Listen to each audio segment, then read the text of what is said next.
வெளியில் வருவதால் வெள்ளி. இந்த வெளி வரக்கூடிய வெள்ளி காலம் என்ன பண்றோம்? நம்ம எல்லாம் தூங்கிட்டு இருக்கிறவங்க எல்லாம் எந்திரிக்கிறோம். இந்த வெள்ளிக்கு இன்னொரு பெயர் ஒண்ணு இருக்கு. இறந்தவர்களை எழுப்பக்கூடியவன் அப்படின்னு ஒரு பெயர் இருக்கு. இங்க பாருங்க, உறங்கிய அனைவரையும் எழுப்பக்கூடியவன் யாரு? வெள்ளி. காலையில் உதிப்பதால் நம்ம எல்லாரும் உறங்கிடுறோம் இல்லையா?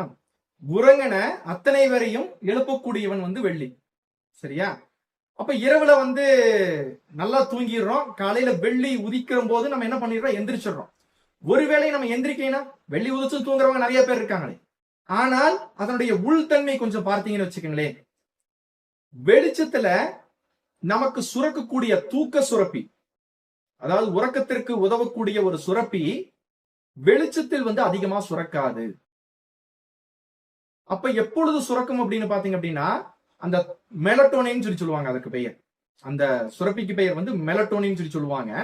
அந்த மெலட்டோனின் இருள் வந்தால் தான் சுரக்குமே தவிர ஒளி வந்தால் சுரக்காது, வெளிச்சம் வந்தால் சுரக்காது. ஆக அது சுரக்க விடாமல் தடுத்து உறங்கியவர்களை எழுப்பக்கூடிய திறன் பெற்றவன் வெள்ளி.